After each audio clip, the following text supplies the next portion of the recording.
నమస్కారం friends, welcome to మంచి మార్గం ఛానల్. నేను ఎప్పుడు భాష యొక్క ప్రభావము, భాష నేర్చుకుంటే ఉండే వెసులుబాటు, భాష వల్ల మన ఇమేజ్ బిల్డ్ ఎలా చేసుకోవచ్చో నేను నా పాత వీడియోల్లో చాలా సార్లు ఈ విషయాన్ని లేవనెత్తాను. నాకు ఈ దక్షిణ భారతదేశంలో మన లీడర్స్ యొక్క ప్రభావము ఎంత ఫేమస్ అయినా నార్త్ ఇండియన్ జనాల కన్నా ఎందుకు సన్నగిలుతుంది? ఇప్పుడు రాహుల్ గాంధీ లాంటి వాడి మాటలు జనాలు వింటారు, కానీ రేవంత్ రెడ్డి యొక్క ప్రభావాన్ని వాళ్ళు గుర్తించలేరు. నరేంద్ర మోదీ అర్థం కాని భాషలో హిందీలో ప్రసంగం చేసినా వేలాది మంది అటెండ్ అయి చప్పట్లు కొట్టి ఏదో అర్థమైనట్టు బిల్డప్ ఇస్తారు. కానీ మన దక్షిణాది ముఖ్యమైన నేతలకు ఈ నార్త్ ఇండియాలో కానివ్వండి, మన సౌత్ ఇండియాలో కూడా మన సౌత్ ఇండియన్ లీడర్స్ని నార్త్ ఇండియాలో వింటారా? వినరు కదా.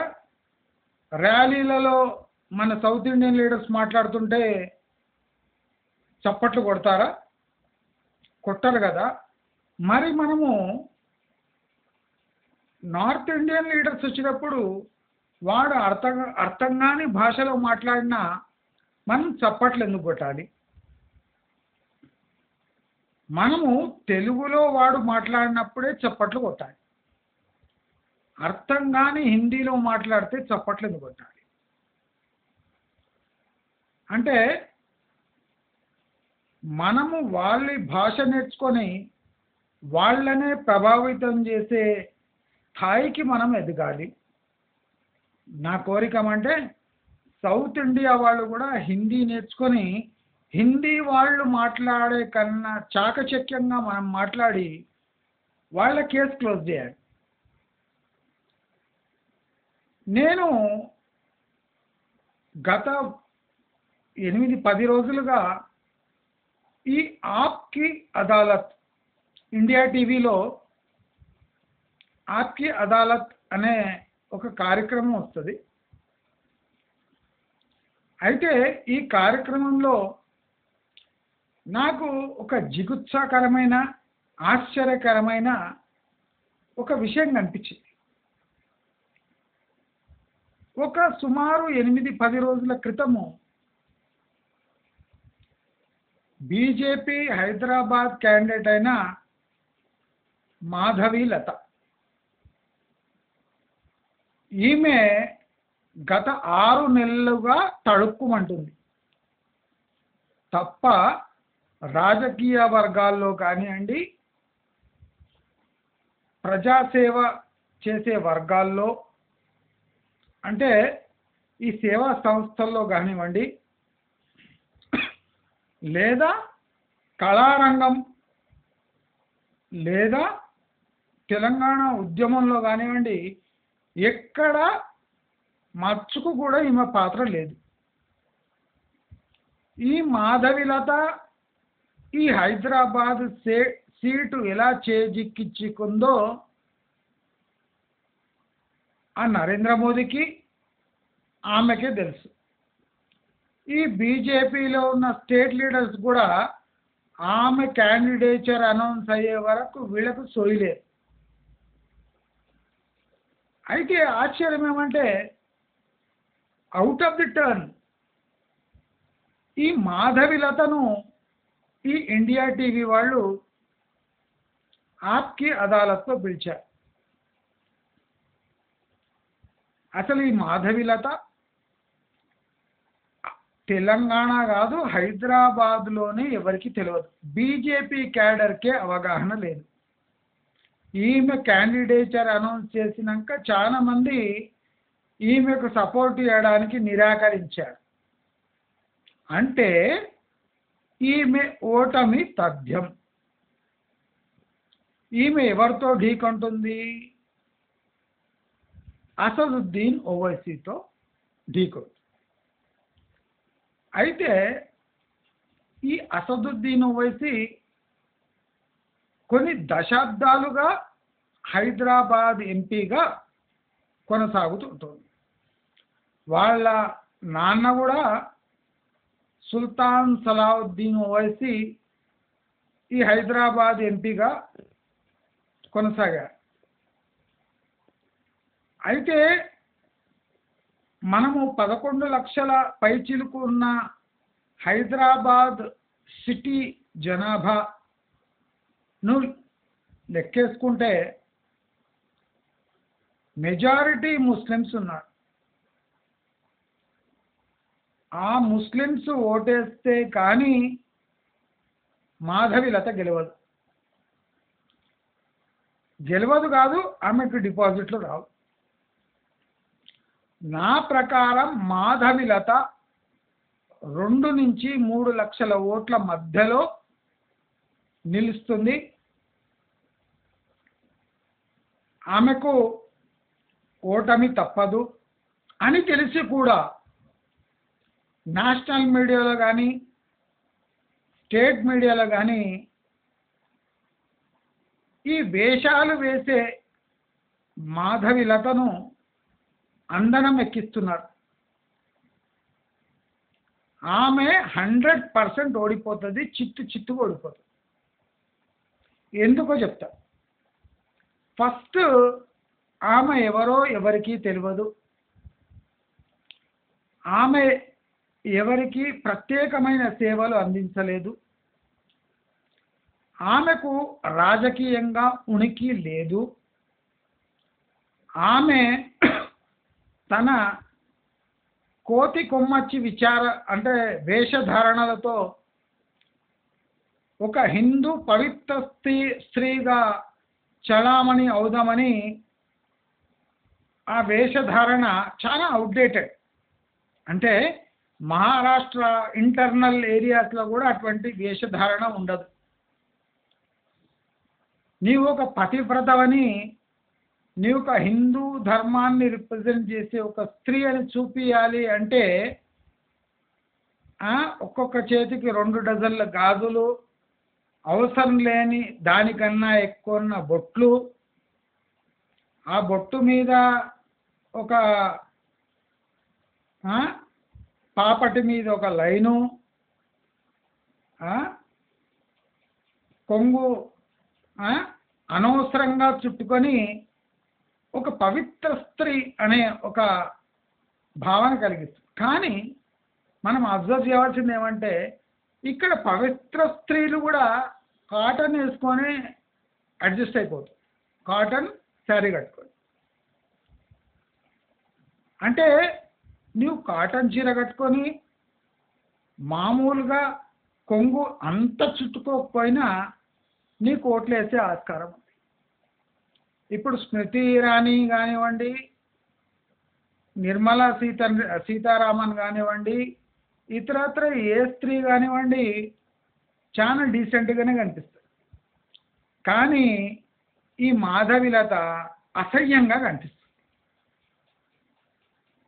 మాధవిలత అసహ్యంగా డ్రామాలాడే డ్రామాగత్తగా కనిపిస్తుంది, కానీ ఒక ఎంపీ క్యాండిడేట్గా కనిపిస్తలేదు.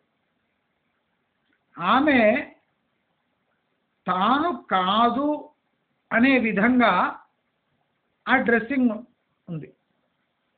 ఓవైసీని ఢీకొనాలంటే నీకు డ్రెస్సింగ్ కాదమ్మా, నీ మాట తీరు, నీకు ఎంత ఉర్దూ వచ్చో, నీకు ఎంత హిందీ వచ్చో, నీకు అంటే నీ మీద నీకు ప్రమాణం చేసుకునే స్థాయి నీవు తెచ్చుకో. ఎందుకంటే నీకు ఏది చేతనవుతుందో అంతే చెయ్యి. ఓడిపోవడం తథ్యం, కానీ డీసెంట్గా ఓడిపో. ఒక హిందూ స్త్రీ అనగానే అంటే అవసరానికన్నా ఎక్కువ కట్టు బొట్టు వేసుకున్న గాడిగా అసహ్యంగా ఆర్టిఫిషియల్గా ఉంటుంది. కనుక ఈ ఓడిపోయే స్త్రీని ఇండియా టీవీలో పిలిచి ఆప్కి అదాలత్లో ముందే సెట్ చేసిన క్వశ్చన్స్ వేసి కావాలని బీజేపీ క్యాడర్ని ఆ షోకి పిలిచి చప్పట్లు కొట్టించి దాన్ని వైరల్ చేసి అంతా ఇది బీజేపీ వాళ్ళ పని. అంటే చిత్తుగా ఓడిపోయే క్యాండిడేట్ని అనవసరంగా హైప్ ఇచ్చి వాళ్ళ భుజాన వేసుకొని ఓటమి పాలు అయ్యేది. అంటే బీజేపీకి ఏమి తీయటో మనకు తెలియదు, ఈమె ఏం ఆఫర్ చేసిందో మనకు తెలియదు. అంత మాత్రం స్పష్టం. అంటే ఇటువంటి డ్రామాలు ఆడే స్త్రీకి యూట్యూబ్లో ఇండియా టీవీ ఆప్కి అదాలత్లో సుమారు 30 లక్షల పైచిలకు వ్యూస్ వచ్చాయి. 30 లక్షలు. అదే మొన్న రేవంత్ రెడ్డి ఆప్కి అదాలత్లో వచ్చాడు. దిమ్మ తిరిగే సమాధానాలు ఇచ్చాడు. నేను కాంగ్రెస్ పక్షపాతిని కాదు, బీజేపీ పక్షపాతిని కాదు. నేను ఒక బ్లాక్ అండ్ వైట్ అనలిస్ట్. నాకేమనిపించిందంటే ఒక ముఖ్యమంత్రిగా తాను నిజంగా తన రూపం ఏముందో ఆప్కి అదాలత్లో రేవంత్ రెడ్డి బయటపెట్టాడు. ఏమాత్రం జంకకుండా సమాధానాలు ఇచ్చాడు. బీజేపీకి ఒకటో రెండో చెంపపెట్లు పెట్టాడు. కేసీఆర్ని ఉత్కారేశాడు. తాను ఎలాంటి మనిషో కెమెరా ముందే ఒప్పేసుకున్నాడు. తాను ఎలా సీఎం చైర్లో కూర్చోగలిగాడో స్పష్టంగా చెప్పాడు. తాను అనవసరంగా రాహుల్ గాంధీని వెనుకేసుకో రాలేదు. తాను అనవసరంగా కాంగ్రెస్ పార్టీని వెనుకేసుకో రాలేదు. తాను తెలంగాణ కోసం చేసే స్ట్రగుల్ గురించి మాట్లాడాడు, కానీ తాను చేసే గిమిక్కులు డ్రామాల గురించి ఆయన ఏమాత్రం ఆసక్తి చూపలేదు.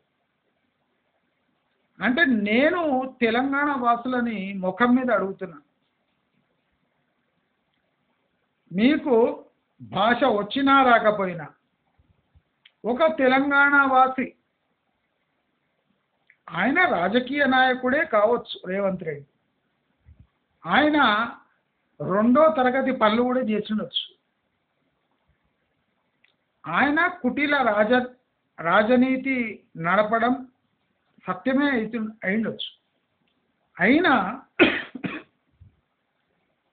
ఇండియా టీవీలో ఆప్కి అదాలత్ లాంటి షోలో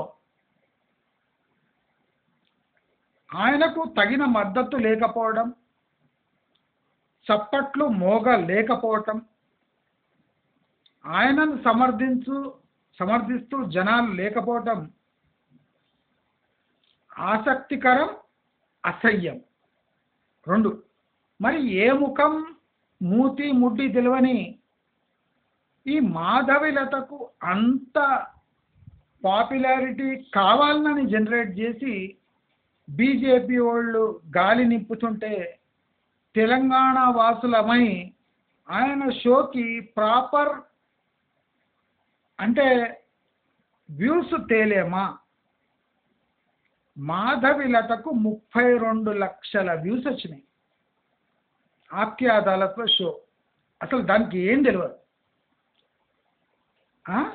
ఉట్టి సోకులు, డ్రామా కంపెనీల డ్రామా గత్తె అంటే ద్రౌపది గెటప్ తప్ప ఆమెకు పాలిటిక్స్ కానివ్వండి, ఓవైసీని ఓడించే స్ట్రాటజీ కానివ్వండి తెలియదు, పక్కాగా ఓడిపోతుంది. అలాంటి క్యాండిడేట్కి 32 లక్షల ఓట్లు వ్యూస్, రేవంత్ రెడ్డికి 36,000 వ్యూస్. అంటే ఇది తప్పు నార్త్ ఇండియన్స్ కాదే అండి. North Indians naturally south Indian leaders యొక్క షోలు చూడరు, వాళ్ళ వాయిస్ వినిపించుకోరు, వాళ్ళకి అవసరం లేదు. ఎందుకంటే వాళ్ళ వాళ్ళ లీడర్స్ చెప్పు చేతల్లో మనం ఉన్నాం కనుక. అదే మన లీడర్స్ చెప్పు చేతల్లో వాళ్ళు ఉండింటే వాళ్ళు తప్పక ఆ షో చూసేవాడు. రేవంత్ రెడ్డికి వాళ్ళ అవసరం లేదు కనుక వాడు చూడలేదు. అదే రాహుల్ గాంధీని వ్యంగ్యంగా షోలో చూపిస్తే లక్షల కొద్ది వ్యూస్ వస్తాయి. రేవంత్ రెడ్డి ధీటుగా సమాధానం ఇస్తే 30,000 వ్యూస్ వచ్చాయి. అంటే మనం ఇప్పుడు నెక్స్ట్ 10 రోజుల యావరేజ్ తీసుకున్నా ఆయనకు 3-4 లక్షల వ్యూస్ దాటాం. పనికి మాలిన మాధవిలతకు 32 లక్షల వ్యూస్. మొత్తం డ్రామా కంపెనీ. నేను మళ్ళీ చెప్తున్నా, మన వాడు కాకపోయినా, మన పార్టీ కాకపోయినా, ఒక తెలంగాణ వాసిగా ధీటుగా హిందీలో సమాధానం ఇస్తున్నప్పుడు చూడడానికి, తరించడానికి, చప్పట్లు కొట్టడానికి, లైక్ కొట్టడానికి, వ్యూస్ తేవడానికి మనకేం పోయింది, మనకేం పోయే కాలం వచ్చింది అని ముఖం మీద అడుగుతున్నా. నేను కాంగ్రెస్ సమర్థకుడిని కాదు, బీజేపీ, నేను ఒక దాంట్లో ఐటీ సెల్లో ఉన్నా. నేను ముఖం మీద అడుగుతున్నా మీకు. తెలువని మోదీ సభకు పోయి చప్పట్లు కొడతారు, తెలువని అమిత్ షా సభకు పోయి చప్పట్లు కొడతారు. మాట అంటే సౌత్ ఇండియాలో ఎలా మాట్లాడాలి అని తీరు తెలువని మన జేపీ నడ్డా పోతే చప్పట్లు కొడతారు. నీకు అర్థం కాని భాష చూసి చప్పట్లు కొట్టినప్పుడు అర్థమైన భాష అంటే అర్థమయ్యేటట్టు చెప్పే భాషలో రేవంత్ రెడ్డి మాట్లాడుతుంటే మనకి ఏదో కొద్దిగా అర్థమవుతుంది కదా. హిందీ మొత్తం అర్థం కాకుండా ఉండదు కదా. మరి మోదీకి చప్పట్లు కొట్టినప్పుడు రేవంత్ రెడ్డి ధీటుగా సమాధానం ఇస్తుంటే జనాలు లేరెందుకు? మనము రైట్ రాంగ్కు ఎప్పుడు పక్షపాతిగా ఉండాలి. రైట్ ఆర్ రాంగ్ రెండే మనకు ముఖ్యం. మనిషి ముఖ్యం కాదు, మనిషి ముఖ్యం కాదు. ఆయన మాట్లాడుతుంది కరెక్టా wrong. Revanth Reddy sweet and షార్ట్గా చంప వాయించేటట్టు సమాధానం ఇచ్చారు. India TV anchor Rajat Gupta కూడా ఎక్కువ ప్రశ్నలు వేయలేకపోయాడు. నాకు ఆ నంగనాచి మాధవిలత ఆ షో కన్నా రేవంత్ రెడ్డి ఆఖ్యాదాలు చాలా నాకు ప్రాక్టికల్ అనిపించింది. చాలా ప్రాక్టికల్గా మాట్లాడి. నాకు మీరు అనవసరంగా రేవంత్ రెడ్డిని ఎంకరేజ్ చేయండి అంటలేను. రేవంత్ రెడ్డి ఒక నేషనల్ ప్లాట్ఫామ్ పై పోయినప్పుడు మనము తగినంత ఆయనకు సహాయం అందించలేమా? రేపు ఈ కేటీఆర్ లాంటి లుచ్చా లఫంగా అటువంటి షోకు పోతే లక్షల మంది వస్తారు, తెప్పిస్తాడు వాడు.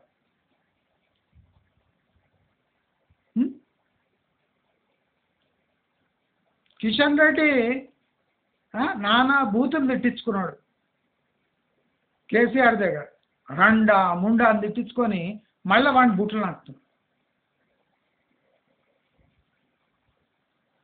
కానీ రేవంత్ రెడ్డి తిడతాడు, తిట్టించుకుంటాడు.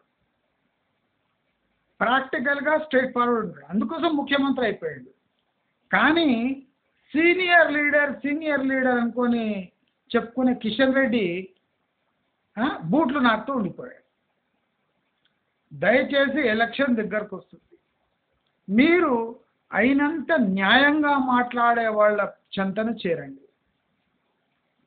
వాళ్లకు తగినప్పుడు తగినంత అంటే మీకు అయినంత ఎక్కువ జోష్లో పోకండి. మన తెలుగువాడు, మన తెలంగాణ వాడు ఒక ప్లాట్ఫామ్ దగ్గర పోయినప్పుడు నార్త్ ఇండియన్ సపోర్ట్ ఉండదు, బీజేపీ మొత్తం హైజాక్ చేస్తుంది. కావున మనము అట్లీస్ట్ వ్యూస్ పరంగా రేవంత్ రెడ్డిని సమర్థిస్తే చాలా డీసెంట్గా ఉంటుంది, మన ఉనికి కాపాడుకున్నట్టు ఉంటుంది. తెలంగాణ ఉనికి కాపాడినట్టుంటుంది అని తెలియజేస్తూ, మీకు ఈ వీడియో నచ్చినట్టయితే లైక్, షేర్, సబ్స్క్రైబ్ చేసుకోండి. తప్పకుండా అర్థమైనా కాకపోయినా ఆప్కి అదాలత్ ఇండియా టీవీలో రేవంత్ రెడ్డి ఎపిసోడ్ చూడండి, సమర్థించండి అని కోరుతూ నమస్కారం. నేను ఈ ప్రైమరీ టీవీలో రెగ్యులర్గా వీడియోస్ లోడ్ చేసే కార్యక్రమం మొదలుపెట్టాను. ఇనిషియల్గా ఆ వీడియోస్ ఎలా ఉంటాయో నాకు తెలియదు. మీ రెస్పాన్స్పై ఇక ప్రైమరీ టీవీలో నేను అంటే మీరు కని విని ఎరగని న్యూస్ అండ్ ఇన్ఫర్మేషన్ని సేకరించి 5 to 8 minutes వీడియో చేసి వేస్తున్నాను. దయచేసి ప్రైమరీ టీవీ సబ్స్క్రైబ్ చేసుకోండి. అక్కడున్న వీడియోస్ని మీరు చూడండి. మీ అభిప్రాయం కింద కమెంట్ బాక్స్లో పెట్టండి. ప్రైమరీ టీవీని కూడా మీ వంతు సహకారం అందించండి అని కోరుతూ, నేను ప్రైమరీ టీవీ యొక్క వీడియో లింక్స్ ఈ వీడియో కింద ఇస్తాను, కమెంట్లో ఇస్తాను, డిస్క్రిప్షన్లో ఇస్తాను. దయచేసి అక్కడ పోయి మీ వంతు సహకారాన్ని అందిస్తారు అని కోరుతూ నమస్కారం.